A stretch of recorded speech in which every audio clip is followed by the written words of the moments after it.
Welcome to another episode of Band Director Bootcamp, the podcast with productivity and wellness tips for busy band directors. I'm your host, Lesley Moffat, and I'm really grateful to be sharing this platform with you. As busy band directors, we know you don't have lots of time to watch lengthy professional development webinars, so we bring you 20-minute tidbits with takeaways that you can use to support you in this awesome profession in a healthy way.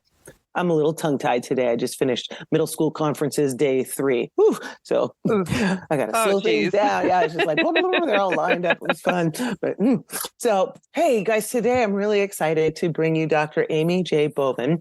I started stalking her a little while ago. I became fascinated with some of the things she's been researching. So I'm really excited to have her here today. She's served as past president for the Connecticut Music Educators Association, I believe one of the youngest state presidents. She was the first head marching band, female head marching band director for any of the Texas A&M universities. She's the first woman to get an instrumental conducting degree from UConn, and that happened in, I think you said 2003? 2013, so only 10 years ago.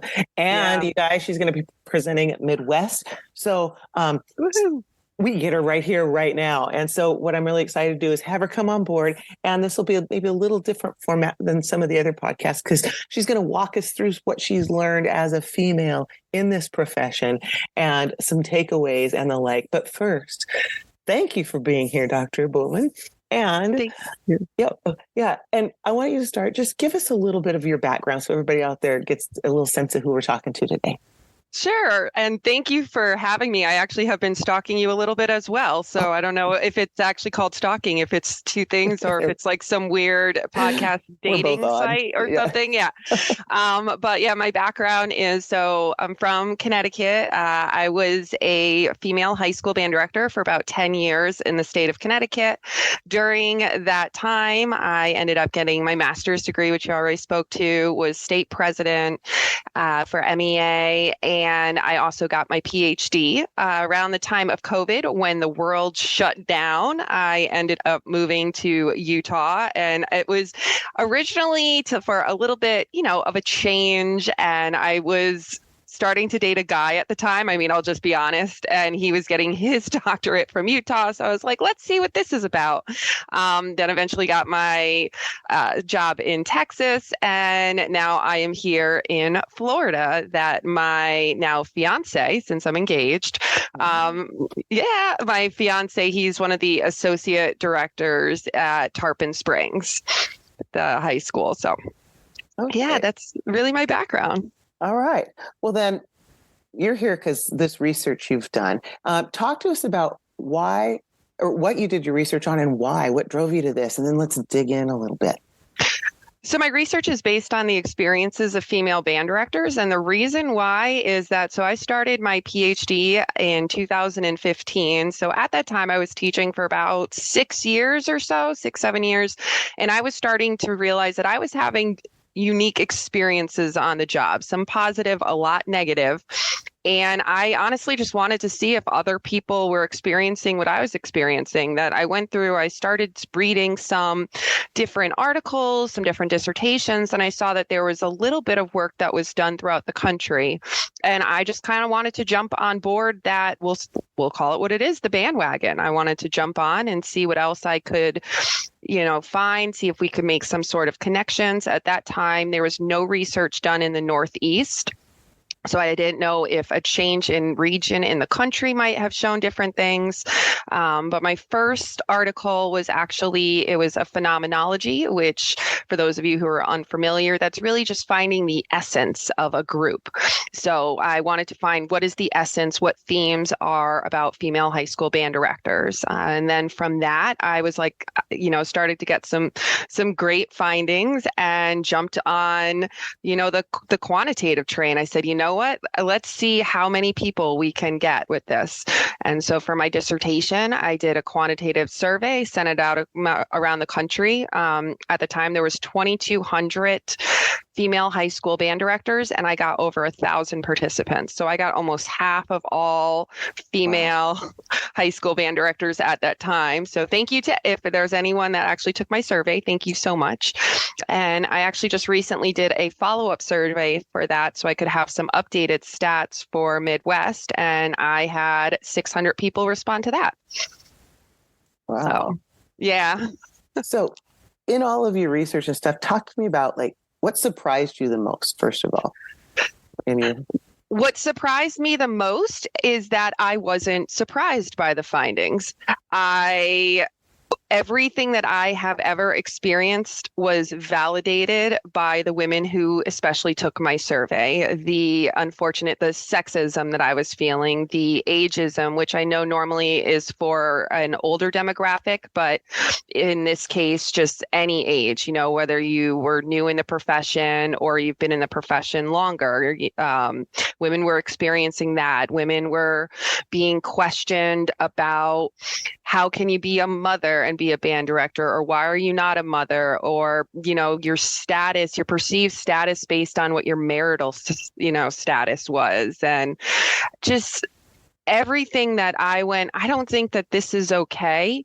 Women just kind of just grabbed onto my survey and wanted to say, no, this is not okay, and this is what I am feeling. However, just like you, they would say in it, they haven't done anything about it.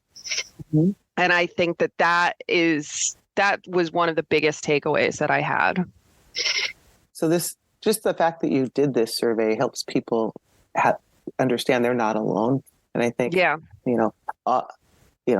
think all of us, I know all of us, because when we sit down and we're having conversations, the things we experience are very different from men. And I'm not saying men don't have to deal with things like that, but it is different. And teaching and motherhood at the same time, and all of it. And when you say you have some quantitative stuff, what did you find out with that?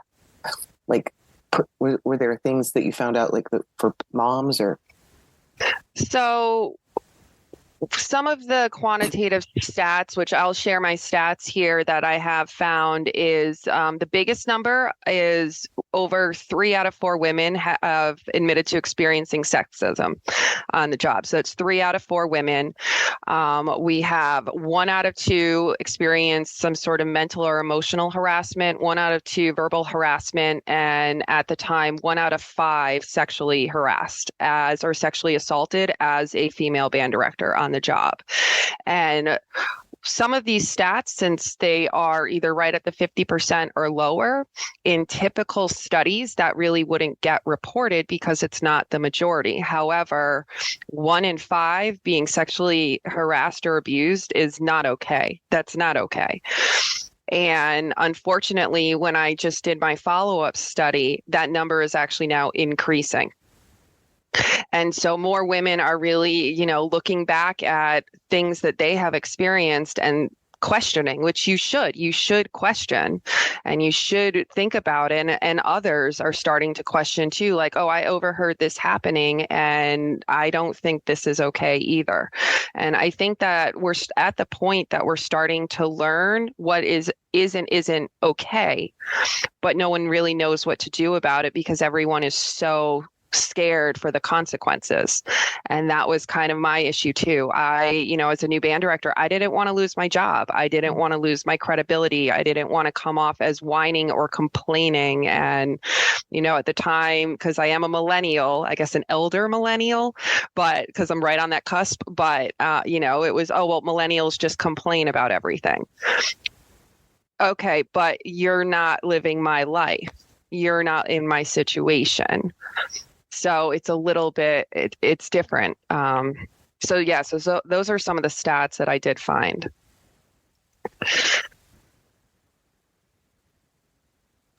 Did you find that any women were saying, I'm leaving the profession because of the way I'm being treated? So yeah. Yes. So that was actually one of my main research questions that I had. It was, what causes women to become band directors? Why do you stay a band director? And then why do you leave or think about leaving?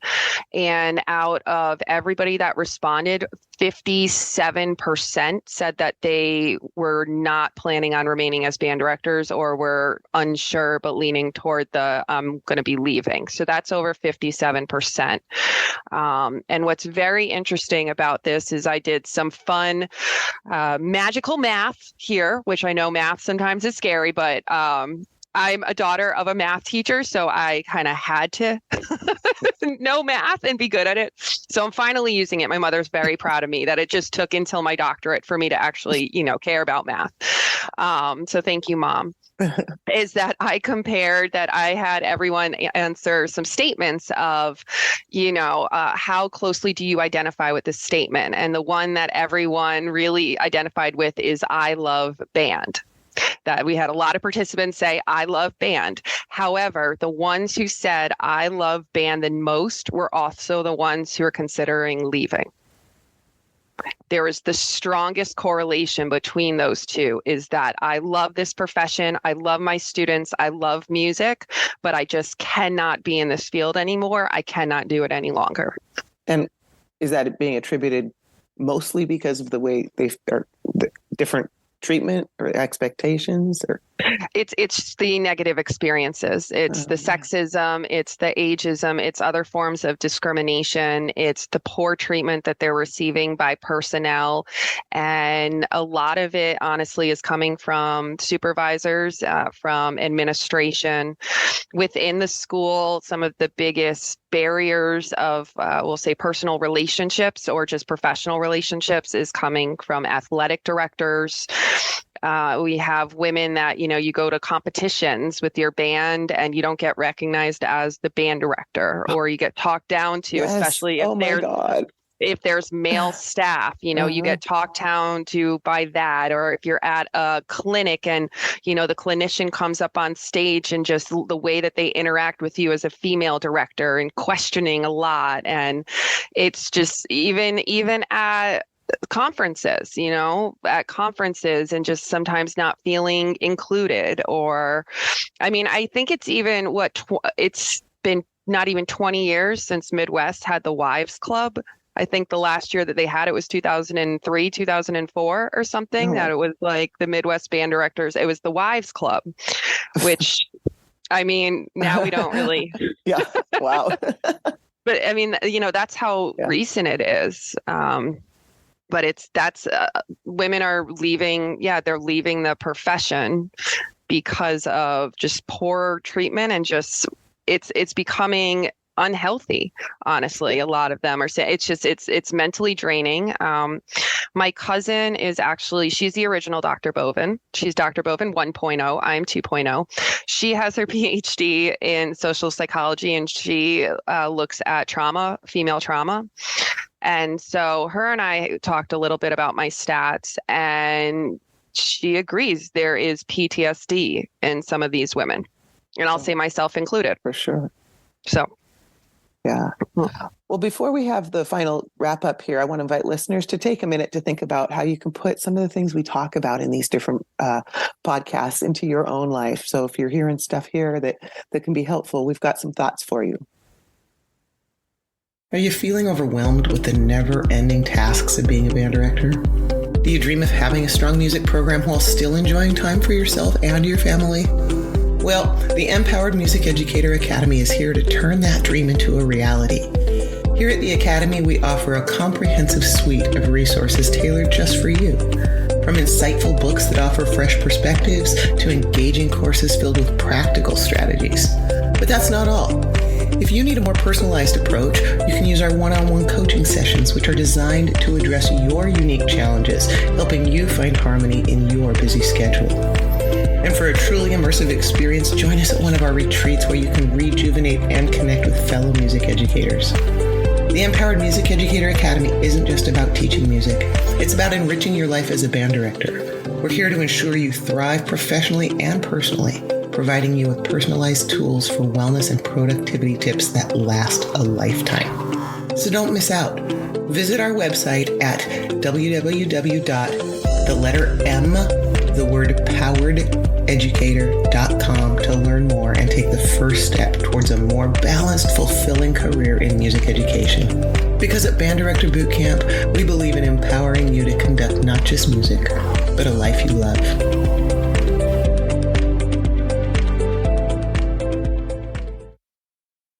All right, we are back here with Dr. Amy Bovin, Amy J. Bovin. Let's get it right. I'm sorry about that. No, it's okay. And Amy, from all the stuff you've learned, what can you bring from your research to help the folks that are out there, the women, the female directors that are out there wondering, should I stay or should I go? Or I don't know if I can do this. Or what advice do you have for them to, if they really want to do it because they love the job, but are feeling all of the things or experiencing the things that we were talking about?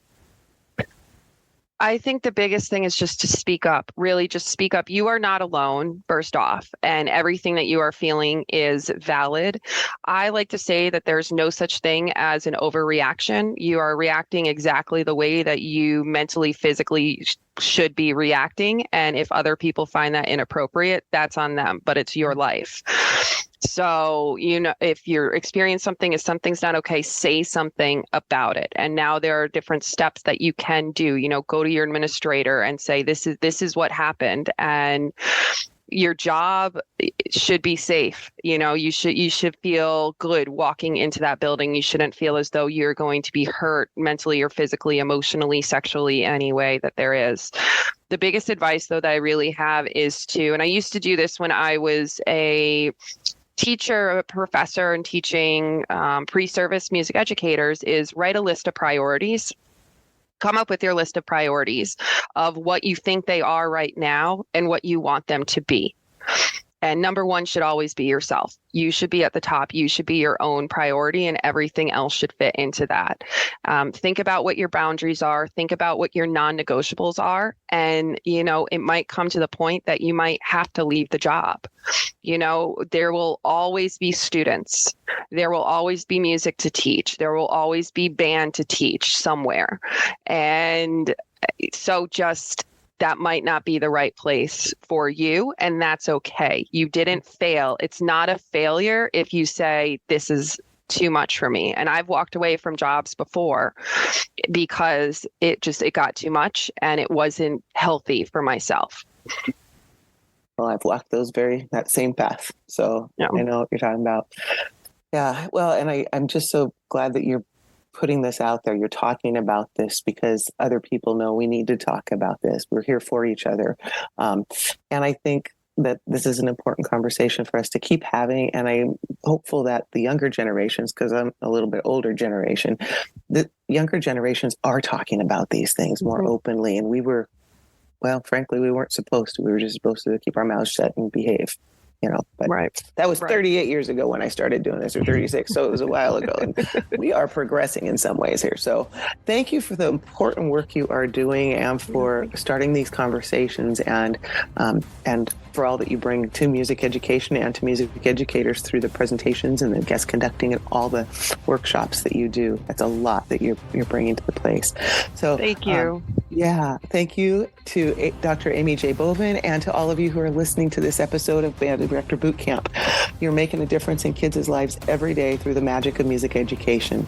The work you do matters, and so do you.